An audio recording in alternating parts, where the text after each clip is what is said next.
So Lauren, are we online now? Are we ready to go? Yep. We've okay, begun, great. yep. Sorry. Thank you.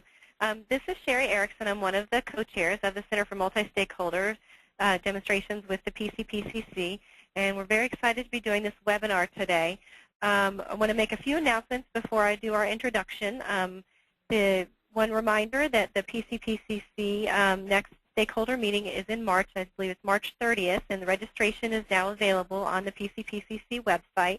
In addition, there's actually another webinar taking place this Thursday at 1 p.m. Eastern by the, I believe it's the Center for eHealth Adoption and Exchange that's going to be conducting this webinar. And it's really going to be a recap or a redo, so to speak, of the final panel from the most recent PCPCC summit in October when we unfortunately had a fire drill, but it was a webinar on some of the health IT elements of the patient-centered medical home, and so that will be taking place on Thursday at 1 p.m. So you should go. You can go to the PCPCC webpage to register for that if you're interested in it. A couple of other things related to the Center for Multi-Stakeholder Demonstrations. We do have 3 task forces that are up and running or getting up and running. One on payment reform that's been going on for a little while now. That's doing producing a second deliverable now. We have another task force on care coordination that's getting underway as we speak, and we also have another one on practice transformation that's going to be getting underway, all of which will be producing some deliverables over the coming months. So if you're interested in any of those, let Edwina Rogers know, and she can get in touch with us to let us know you're interested in helping out. Another thing related to the CMD is that we are always accepting new pilots on the website in the pilot guide. It is an interactive pilot guide, so new pilots can go in there and add themselves. Pilots that are already in there can go in and update their information, and we encourage you to go in and take a look and add or look at others that are there or update yours. We will be doing some refining and improvements to that over time. I know that the PCPCC has already been working on some of that, and we'll be continuing to do that over the coming months as well. The slides and recording for this webinar will be available by Thursday or Friday this week on the website. If you go to the webinar page, so you'll be able to access the slides and also the full webinar to listen in if you aren't able to attend for this whole webinar, or if you have colleagues that you think might be interested in listening to it later.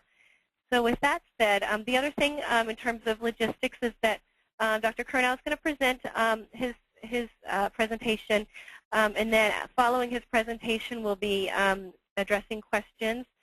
You should all be able to type in questions through the webinar screens, and we'll keep an eye on those. And if there's something that's an urgent question, then just give me a heads up. I'll be keeping an eye on the questions as Dr. Curnow speaks, and I can ask him to add any clarifying points if something comes up that would be helpful rather than waiting till the end. Otherwise, we'll wait till the end and we'll go through those questions, and hopefully we'll be able to get to them all. If we can't, I believe we do. They are documented so that we can go back and take a look, or you can follow up with an email to me, to Edwina, or to Dr. Curnow, and we can do some follow-up after this webinar. So with that said, I'm very excited to welcome Dr. Curnow to the webinar today. He is the Medical Director for Summit Medical Group, and he is board certified in internal medicine and an active member of ACP, was recently awarded a fellowship in ACP in 2008. In addition to his clinical experience, Dr. Curnow received an MBA from the University of Massachusetts Amherst and has served on the board of directors of numerous healthcare associations and has published articles and a book on the medical management. There's a lot more you can read about Dr. Curnow in his bio, which was provided in the invitation to this webinar and on the website as well. But Dr. Curnow is going to be discussing Summit Medical Group's experience in their proactive strategy for medical home implementation and how they've managed to align that process with their overall mission and vision. He's going to review the basic components of their PCMH model, how they've engaged and initiated a pilot with a private payer, and some of the opportunities and challenges they faced in their pilot implementation. So we're really excited to welcome you, Dr. Curnow, to the CMD webinar and look forward to your presentation. So I'll let you take it on from here.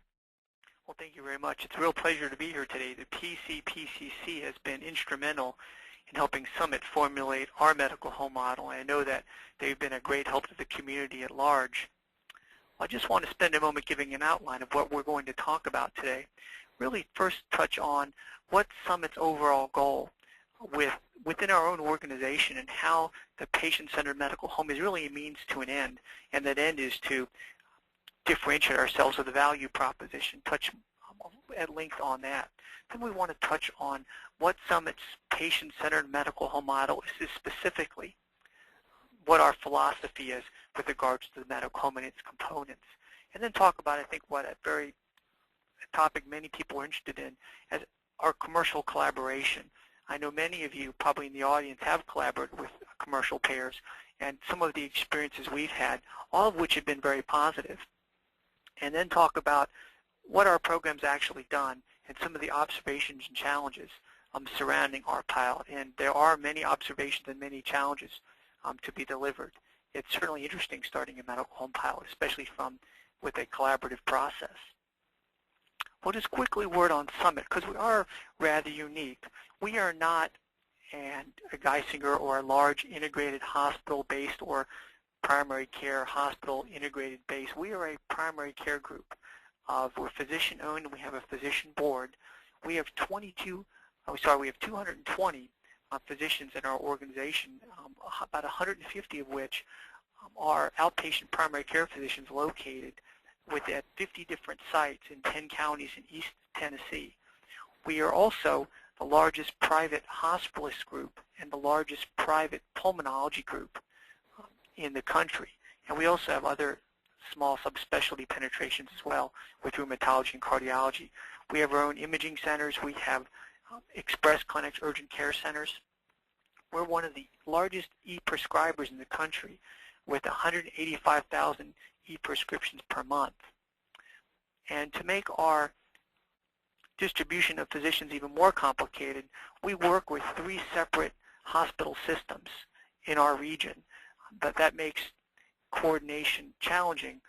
And I think what that means in a nutshell is that Summit really is a nice microcosm of what the average primary care organization is facing. And as we like to say, if we can't help facilitate improvements and make the medical model work, it'll be hard for it to work at all in the general landscape of American primary practice.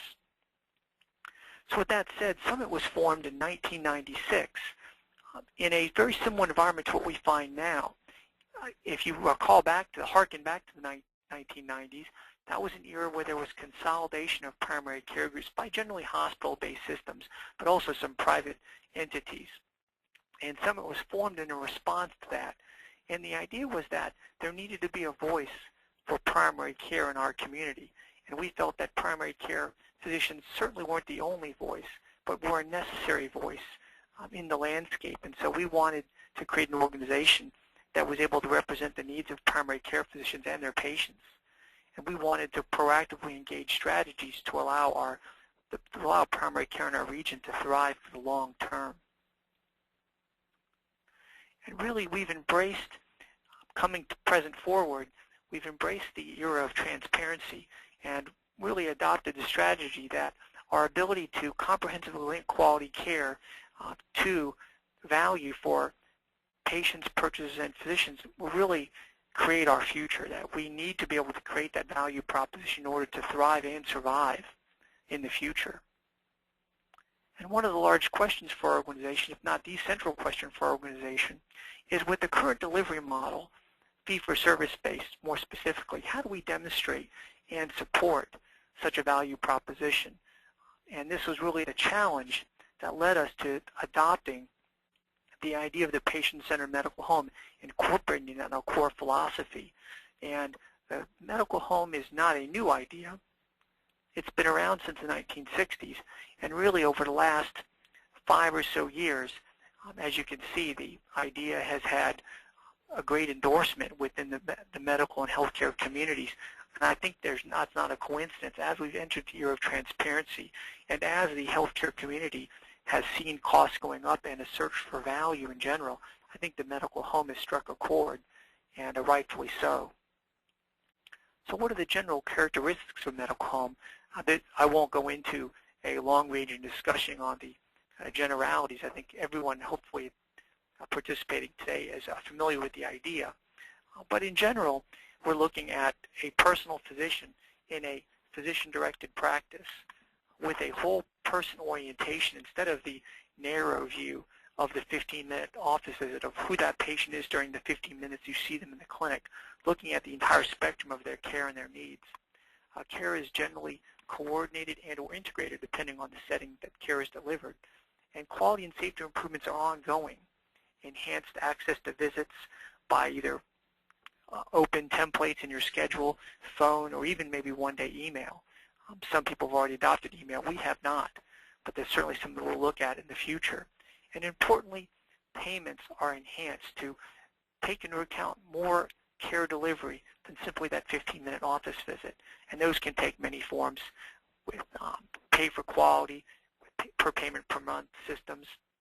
So those are the general overarching characteristics of the medical home. Now we'll get to this in a few slides, but many of my physicians have questions about the medical home and question, well, I'm already doing many of these things, and we'll touch on that in a few moments, but I wanted to give us an overriding understanding of what we speak of when we mention the medical home. So from our perspective, I think the general healthcare community's perspective, the goals of the medical home are to improve quality, improve access and patient satisfaction, to improve cost and efficiency, and I think very importantly, to bolster the primary care model. I think we're probably pretty familiar with the difficulties with attracting physicians to primary care and the burdens associated with primary care. And specifically when we talk about bolstering the primary care model, we're speaking of improving reimbursement, once again allowing physicians to be compensated for the total quality of care they provide, and also just as, if not more importantly, creating a more, for lack of a better term, user-friendly, physician and provider-friendly clinical delivery model to help them to get out of the paper mining that they do with various aspects of paperwork and check boxes, and try to get them to do the higher-end care and team coordination. Some of the general hurdles of the medical home, I list these just not because they're interesting in theory, but these are some of the hurdles that Summit had to address when we were looking at creating a medical home model. And there's little direct incentive for other providers outside of the primary care community to meaningfully interact with the patient-centered medical home. And we'll talk more about at the very end of our discussion about how accountable care organizations may help close that loop. Also, most primary care physicians don't have financial arrangements that allow them to share in savings. And once again, physicians are primarily compensated on a fee-for-service basis, and the perverse incentives that creates. And many physicians are, of course, wary of new systems, not only because people in general don't like change, but there's so many paperwork and so many burdens thrust upon primary care physicians right now that they're leery of hearing about these new processes. And a fundamental problem is the lack of investment, the lack of resources physicians have to create these ongoing quality and improvement systems and coordination processes that we speak of in the medical home. I think most importantly, given those hurdles, Summit decided that the medical home very nicely aligned our long-term vision with our long-term strategy for patient care, that value proposition. And so our organization in 2008 decided to create a plan for PCMH adoption throughout our organization. And very systematically, we decided to pursue both macro system and micro system changes throughout our organization. And really, we'll talk about more in a moment about what those mean. And it's a rather simplistic approach, but it helps us identify the areas we focus on. And it's really about change management. And we'll speak much more about change management as we go along. Very difficult topic, but one that will absolutely be essential to move forward. Just a bit on what do we mean by macro and micro strategies. When implementing the medical home, we looked at ways to create buy-in. And really macro systems are standardized systems throughout our organization, registry processes, centralized staffing that can provide support on the front end to our physicians. And these were really created to remove burden from sites, create ways doctors can get and providers can get information in a more straightforward manner. And once again, the emphasis was to create short-term wins and to build buy-in for the organization, that giving the medical home, for lack of a better word, a good vibe and some good PR, while at the same time generating value for some hard lifting ahead. And these macro systems and strategies require infrastructure investment, and that's why we pursued a commercial payer perspective. We'll talk more on that later. And of course, micro system changes are site and physician level and provider level patient workflow redesign. These are rapid cycle PDSA changes. And I think for an excellent example of some of the victories and hurdles to overcome in the microsystem environment at the physician, provider, patient level workflow would be the TransferMed discussions of their national project, which really did highlight well some of the burdens, strategies, and benefits. And once again, we decided not to go after all 53 sites and changing workflow at all 53 sites, and we decided to pursue a systems-wide approach and then evolve into the microsystem strategy. I'd be happy to talk more about that later on. So in general, our organization decided in 2009 for our goals to be to dedicate a program to create a program to increase awareness amongst our physicians. And once again, this highlights the need to increase the level of urgency amongst our physicians and understand the need to pursue this change. We also wanted to pursue to see how the NCQA recognition process works amongst pilot sites, and to initiate discussion with commercial payers about potential collaboration on a true pilot program.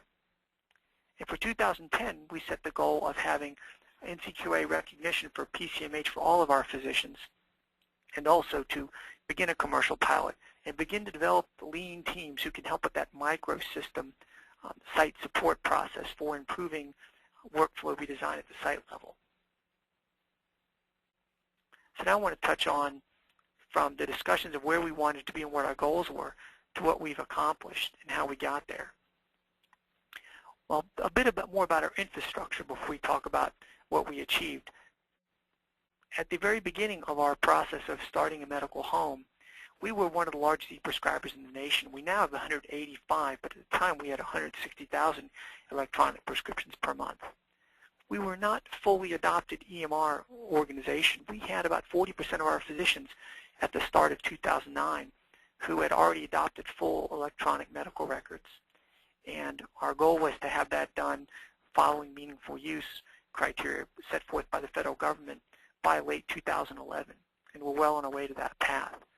Although we didn't have full EMR adoption, we did have a single practice management system for all of our sites, and that certainly helped us create registries and create standard processes for scheduling. For regard to patient access, we did have general same-day scheduling. Sites did different various forms of this, but we did have general same-day access for our patients, and we do have express clinics through our community. We also had a embryonic type of clinical registry that was manual and was really just a bunch of spreadsheets. We automated that in the middle of 2008, particularly with the goal of having end-user access. And we'll talk more about that in a moment. So the assumptions with regards to our creation of a medical home were that we had to attain physician buy-in. There are a couple reasons this is important. One, without physicians and providers buying in, it's going to be hard to have success in the long term. But also remember, we are a physician-owned organization. The physicians who we are implementing this medical home for are owners of our organization, and certainly they had a large and vocal voice. Our only mandate was to be consistent with the vision and to show value to our physician, our providers, and our patients. And along those same lines, at the front end, we did not want to create more burden. We're going to ask our physicians to work more efficiently and more smartly, and maybe differently, but not harder, because there was no more capacity for them to lift any or dig any harder than they already were with regards to patient care delivery. It was also important that we recognize the need to create a global value proposition for what we call the 4 Ps, for patients, physicians, purchasers, and payers. While we created our programs, we had to keep all those stakeholders in mind, and we didn't think we'd be able to succeed without keeping that broad lens. And also, we had to define metrics to assess success. That doesn't mean that year 1 or within 6 months of our pilot program that we expect to be able to radically improve outcomes or decrease costs. We needed to set and define, and this goes along with change management principles, we needed to define short-term wins and align our short-term goals and wins with our longer-term objectives, and every step along the way to continue to monitor and moderate that process of defining success and creating metrics to assess performance. And so when we talk about the medical home to our physicians, one question came up a lot, and that's, but I already do this. Physicians would tell me, I already coordinate care, I already work with specialists in coordinating care. A physician famously responded to me when I told them about, quote, whole person orientation. The physician said, well, what other person am I supposed to orient myself towards? And so that idea needed to be discussed in more detail. And also, physicians generally feel they provide a good quality care and safe care.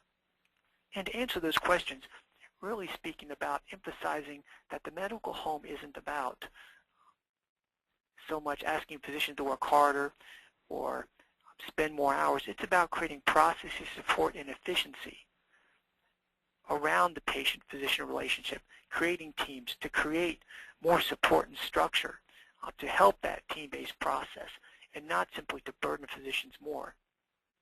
And I think Don Berwick said it best, that better performance is not simply, it's not even mainly a matter of effort, it's a matter of design.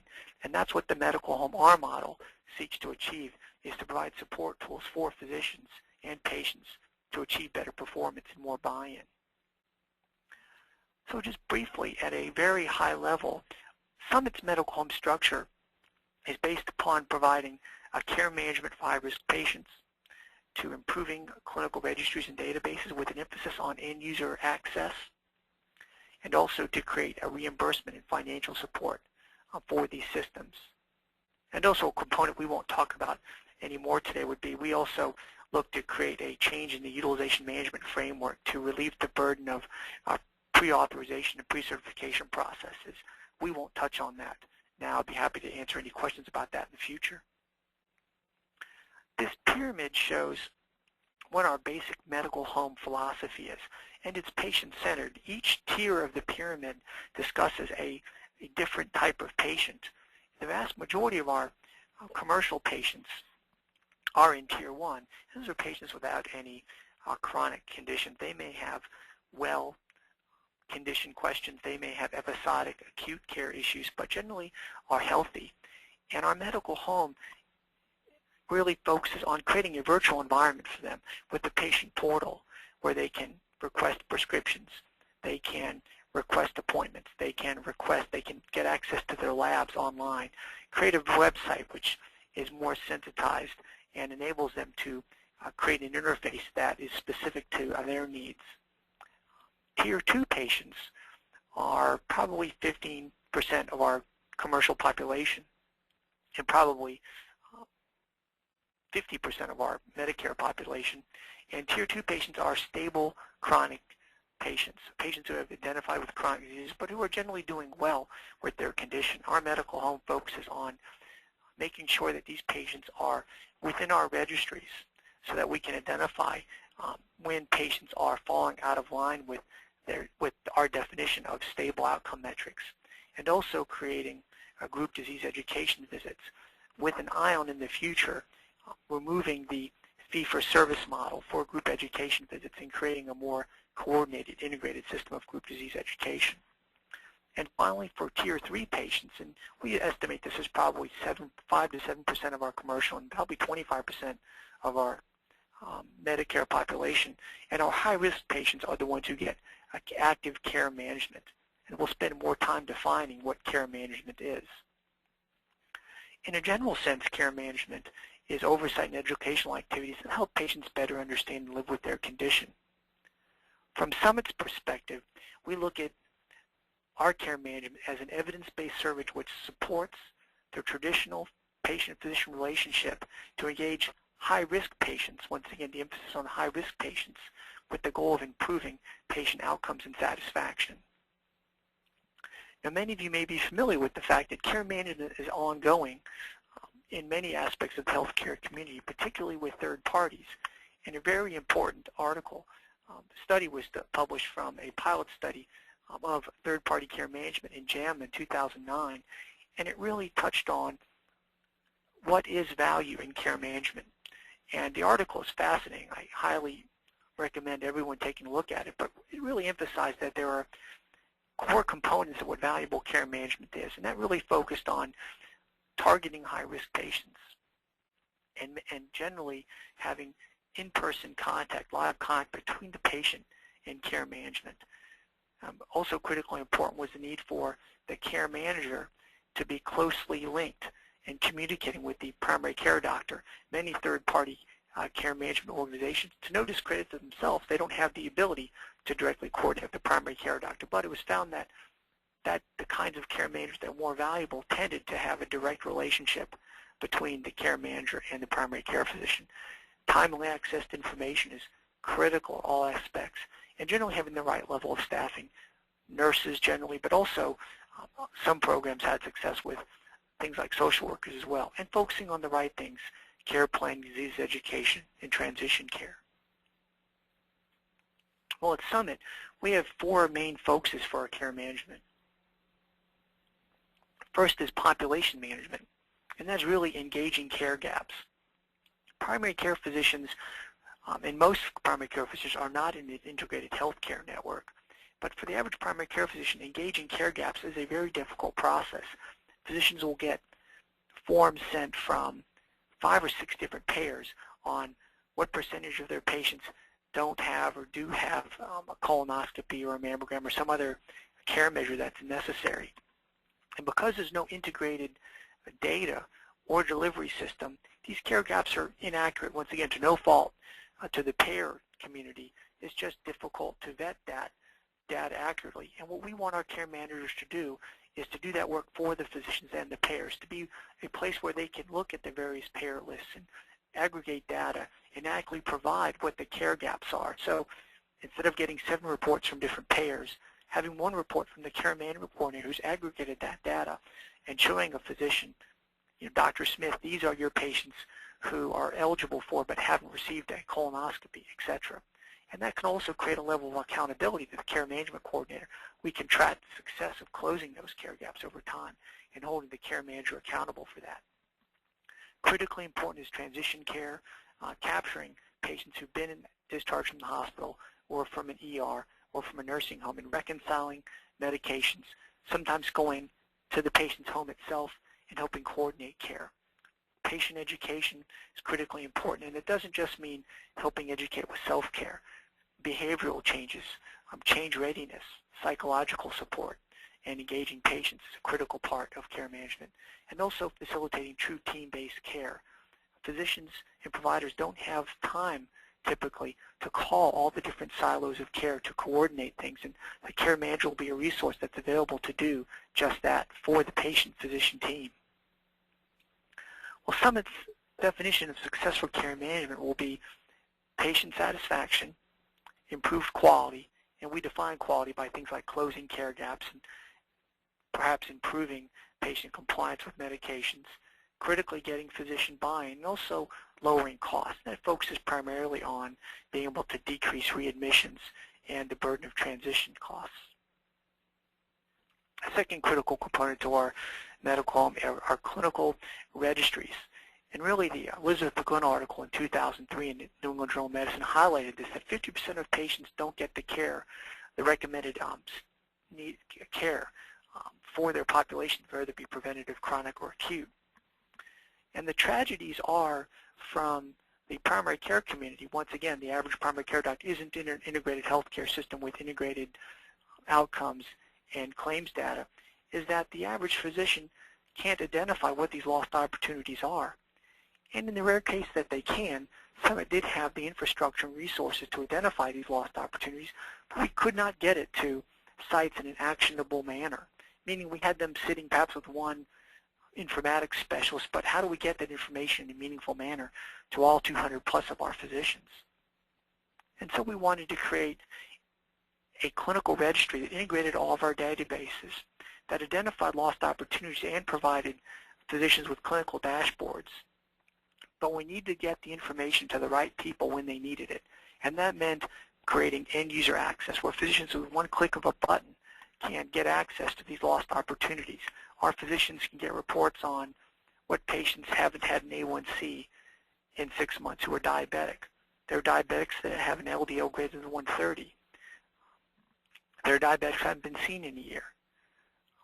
Those patients who have been discharged from the hospital but haven't had an office visit in 14 days. That kind of information, instead of having to call someone to get that report, they can get it at a click of their computer. And this would help physicians and the sites and the team own the quality and transparency initiative that we're trying to pursue. And overall, our model is meant to, in this schematic, to demonstrate how the medical home is meant to help us transfer from the old fee-for-service volume-based model, and with the components of the medical home, IT, care management, performance reporting and improvement, payment reform, and patient access and satisfaction, to transverse to the new realm of a value-based fee-for-value model. And so, with that as the framework, Summit became the first industry-recognized medical home in Tennessee last year, about a year ago. In addition to being the first medical home in Tennessee, we're now one of the largest recognized medical homes in the country, and we've initiated the largest Tennessee payer private program for the medical home in a pilot manner. And so I want to talk about that now, engaging commercial payers to create a collaborative approach to formation of a medical home. We had a lot of deliberations with our payer community, and I'll give these oversights on ways you can work that process. And really, the first thing we discuss is that one size really doesn't fit all. And the commercial payers sometimes approach it in that manner, and that's not to their discredit. They have a large variety, obviously, of physicians in their communities, and sometimes simplifying the approach can be beneficial. But we wanted to emphasize the fact that not one size fits all. And when you're approaching the medical home, look at what your specific goals are and communicate those to the payers. We found a great deal of flexibility with our payer. And I will say that it's not mentioned on the slide, but Blue Cross Blue Shield of Tennessee was the payer that we engaged in a pilot with. And they were very helpful at discussing with us and lining up our ideas and creating a successful pilot. And when you talk with the payers, stick with evidence-based approaches. It's much more straightforward to work with where the evidence is showing there is value. And critically important, you must establish financial support for this transition. And mutually along the same time, in order to establish that support, you have to try to have a communication about the mutual value proposition.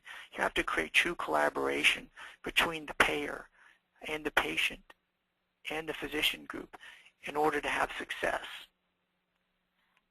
And so with our pilot, we had, with Blue Cross Blue Shield, we had defined the eligible population of those with chronic disease, the 5 chronic diseases listed: diabetes, coronary artery disease, COPD, asthma, and hypertension. We chose 4 pilot sites with 23 physicians, and there were 1,500 eligible patients. We had lots of discussions with Blue Cross Blue Shield about our vision and our model for the medical home, and they were very open-minded to hearing about our philosophies, and I think it was a two-way street, and we worked together to create a model that was based on a per member per month payment strategy. Once again, that goes back to the need to pay for more than just the 15-minute office visit, to compensate the physician for the total care coordination. And also we received financial support for care managers and for some of our infrastructure, those end-user registries and patient portals. We invested money ourselves, but they agreed to help us with those processes.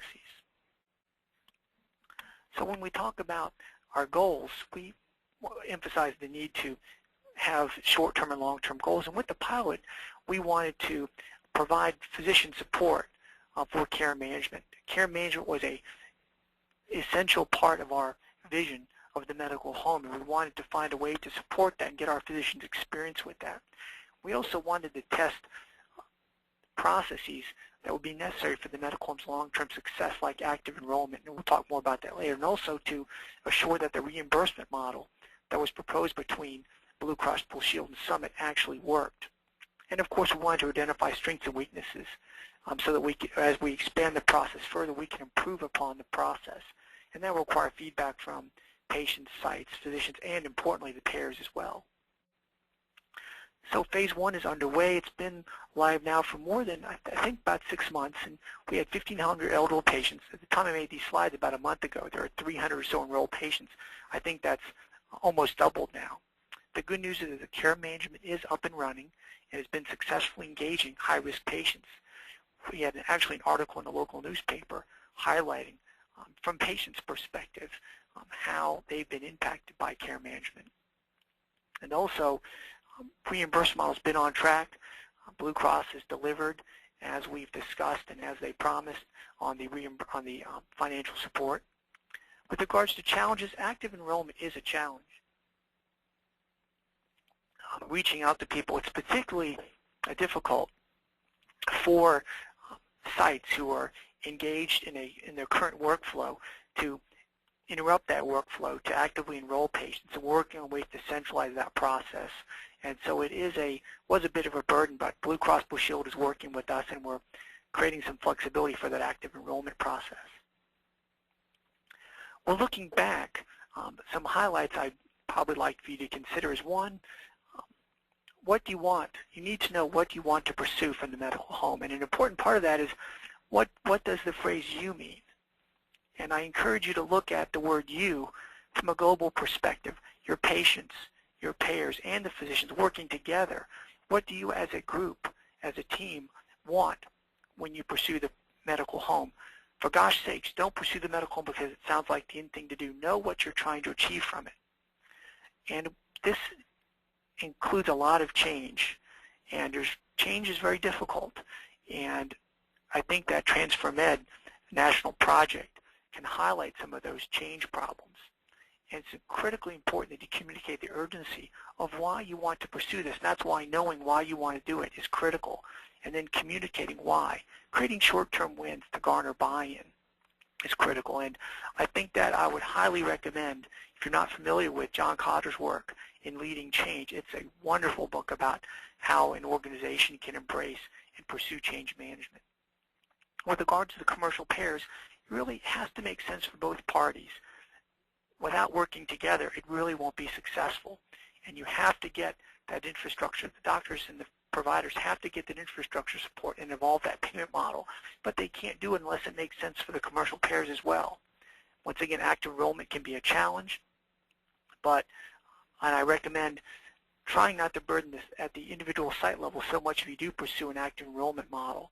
And hopefully we'll learn more about that as time goes on to find a way to engage. The reason active enrollment is interesting is that we want to make sure the patients actually know that they're a part of the process. And how do we do that without creating a burdensome active enrollment process? I think we're learning more about that as we go.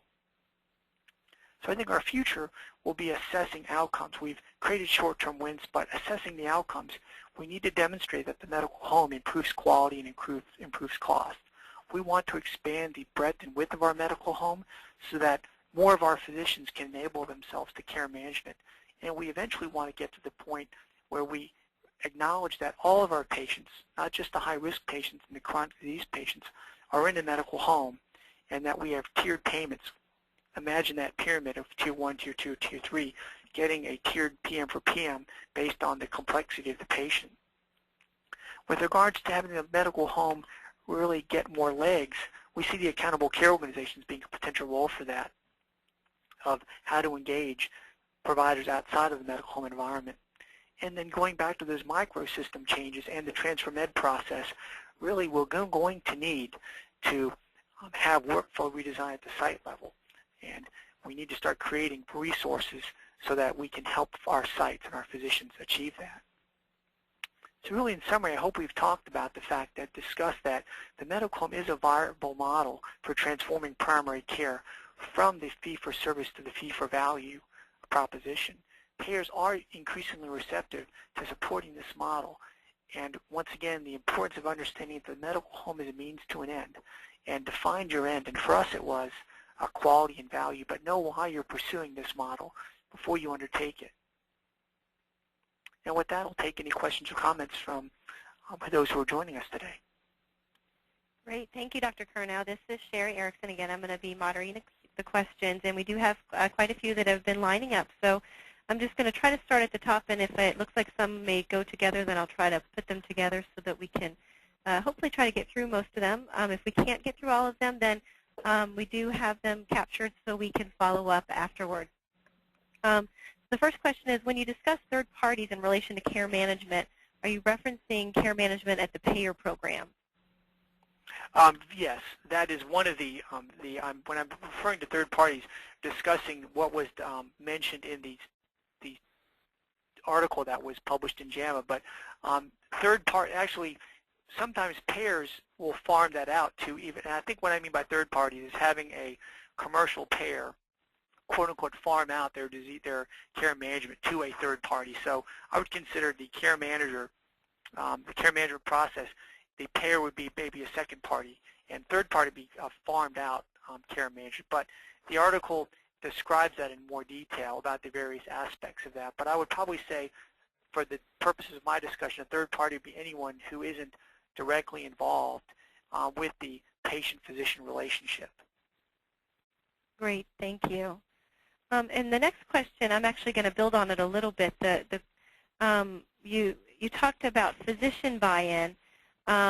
And I'd be curious to hear a little bit more of some of the specific approaches they took. But one of the things that came to my mind when you were talking about that, and it looks like it may be relevant for the next question that was asked by someone in the group, and that is, what about other clinicians and staff? So the questioner asked specifically about how Summit Medical Group utilizes physician assistants, but also I think broadly too the team and how other clinicians and staff buy in, how that took place.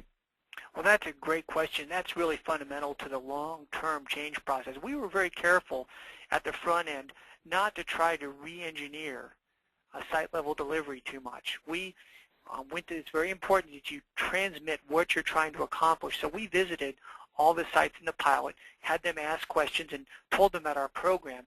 But initially, our medical home really didn't attempt to change the workflow and change the team environment. More it did to provide resources like care management. And our care managers essentially meet once a month with our physicians. And we're now building on it so that the care management will become more and more of a daily aspect of care. But no, we're now in the midst of trying to create lean process teams to help sites create their own solutions. But we are on the front end, our organization attempted to explain what care management was, explain what our registries were, and how the sites can access care management and access those registries, and also help the physicians and the sites, the nurses and the other ancillary staff at the sites understand better what the medical home was, so that when patients started hearing about this concept, they could be familiar with it and to try to transmit the same vision. With 53 sites in 10 counties, it'd be easy for an individual site with 2 physicians and 3 support staff not to understand what the medical home is, and then for them to send a different message of what the medical home would be from what our global understanding strategically was. Now, that's a challenge going forward for us. Thank you. And I guess just to be sure I want to be sure we address the question that the questioner asked specifically about physician assistants. Was there any particular way that physician assistants, and I'll even expand it a little bit, and nurse practitioners have been engaged in the process? Yes, we have numerous mid-level providers, nurse practitioners, and physician assistants throughout our organizations. And once again, our first initial movement into the medical home really didn't change the model of delivery on a day-to-day basis for our mid-level providers or our physicians. Our mid-level providers are a critical part of our team, and in some of our sites, there are medical homes, our physician assistants and nurse practitioners were already in a chronic disease model, whereby sometimes our physicians would refer patients who are stable for chronic disease management to our nurse practitioners. So we have, each of our sites have their own kind of laboratory. And so we didn't really have the ability to go in and rattle and change the delivery system of the individual sites because they're all unique in their own way. We wanted to provide new tools and resources to each of the sites that they could add to their current experiment on chronic disease management using Midlevel. So as we move forward, we're going to continue to try to provide more and more resources so that the sites can try to create their own vision of how Midlevel providers can fit into the delivery model. Great, thank you. That's very helpful. One other question, another question that came up was what type of registry product you were using, whether it was integrated with your EMR or separate? Yes, that's a great question because really this all comes down to data at the end of the day. It really does. And we have an EMR system that is separate from our practice management system. And so we worked with consultants to integrate our billing data, our practice management system, and our electronic medical records. So our laboratory data flowed into our LIS system, flowed into our electronic medical records, but our claims data was in our practice management system. So we had to we looked at some turnkey enterprise solutions, but found them not to be flexible enough, and we didn't want to turn to a vendor every time we needed to change something. So we tried to learn to fish, per se, and created a database platform by which our PMS system and our EMR system would blend into a common registry database so that we could extract data and have an end user staging so that physicians could get access with one click of their button. So we went through a rather complicated process, but we think it's probably a process that most small sites should consider if they have the resources, is we combine that data in a non-enterprise way so that we could create the reports we needed to, and we really, to use the phrase, we learned how to fish so that we can change those reports ourselves to meet the needs of our physicians. Great, thank you. That's very helpful. And related to health IT, can you comment on any plans to provide patients with a PHR or a PHR-like type of tool to communicate with the physicians or their care management coordinator? Right, that is part of we see the base of our pyramid to be really our virtual medical home. And we have plans now to create patient portals that will enable patients to do things like have a PHRA, to access their records. We're going to do it in stages, but certainly one day we want that to be a transparent process. So our patient portal at Virtual Medical Home addresses that. It'll probably address it in a stepwise fashion, but that's our long-term goal. Great, thank you. And related to communicating with others, how do the health systems and hospitals which the pilot site primary care physicians admit with or work with support the model, and the specialists as well? Are there any criteria that someone's using to determine what hospitals or specialists to collaborate with? Now we're trying to take an inclusive approach, and the systems have all been receptive. It all comes down to, once again, paying for a lot of these programs. But we have taken the idea that, and the approach that Summit wants to try to start creating. I imagine healthcare delivery now as you're trapped in an archipelago with lots of small islands that are really silos. The hospital is a silo, the primary care group's a silo, and we're trying to create a network that enables us to track patients across the archipelago on the various islands. And so we don't have any, well, certainly our criteria are their receptiveness. And we're also working on creating transition programs where we're working with hospitals to help us better get data, because once again, we're not an integrated healthcare system.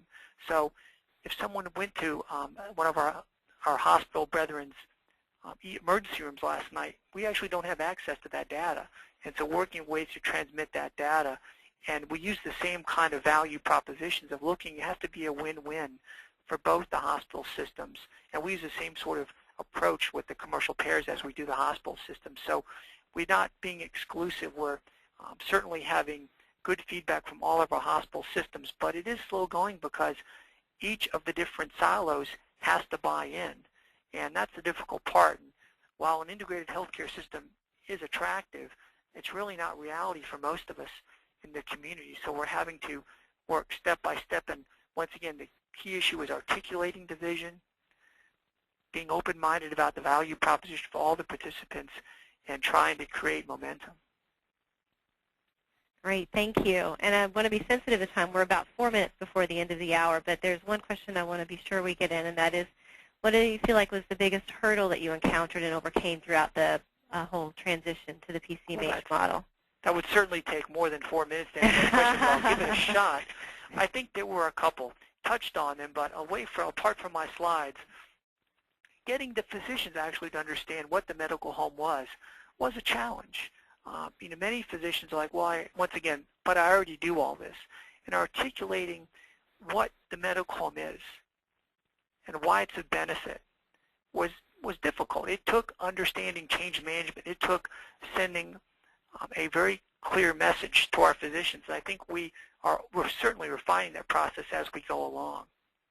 In terms of the nuts and bolts of a commercial payer physician group pilot, the active enrollment process was difficult. They had variable levels of engagement. We had 4 pilot sites. Some of them didn't mind the active enrollment process at all. They had support staff who were already engaged who could make phone calls and explain to patients. Other sites didn't feel like they had the resources to actively enroll patients. And so we were surprised a bit by that and we're trying to create more resources and support. And our organization has overcome that with the help of the commercial payers by continuing to collaborate together. But in terms of nuts and bolts, active enrollment was a bit of a hurdle for us that we didn't anticipate. But I think that the overarching hurdle that I think everyone will experience is trying to, getting a bunch of people in a boardroom to adopt a medical home strategy is one thing, but getting all your physicians and all your providers and the nurses and folks in check-in and check-out and your patients to understand what the medical home is a daunting process. And it takes, and once again, I go back to change management, understanding why you're doing it, what you're going to be doing, measuring it, and creating short-term wins and buy-in are really critical in that process. And I think we've been generally successful with that, but we're certainly continue to refine that process as we go along. Great, thank you very much. And I will say that your presentation has generated a lot of questions, which you may be able to see as well. And I know, unfortunately, we're not going to be able to get to all of them, and I really appreciate everybody asking them. And what I'll try to do is capture them in a way, and maybe try to lump some together that appear to be relevant to each other, and see if I can follow up with Dr. Curnow afterwards, and maybe we can perhaps post a little follow-up to the presentation that would answer some of these additional questions that have come through, because it's what you've done there is very impressive, and I think a lot of people would like to hear a lot more from you as well. So we'll do some follow-up with you. I hope that's okay. No, most certainly. I'm happy to help. We learned from other organizations and happy to help any way we can. The PCC has been a tremendous help to us, and we look forward to participating in this dialogue. Great, great. Yeah, because it's just I think that a lot of people were really, from what I can gauge from these questions, there were a lot of folks that were really interested in what you had to say and would just like to hear a lot more. So so I'll certainly follow up with you, and we'll get more on the website. And just so that folks know, the presentation itself will be made available on the website, as well as the recording of this webinar. I don't think we do transcripts of it, but I know we do the webinar recording. So if you want to go back and listen to parts of it, then you can do so. In addition to which, and that should be up by Thursday or Friday. And what I was going to add to that was that the website is www.pcpcc.net. So those of you that want to go and see it in the next day or so, it should be up there. And we'll try to also get some answers to some of the follow-up questions as well, because I know there was a great deal of interest.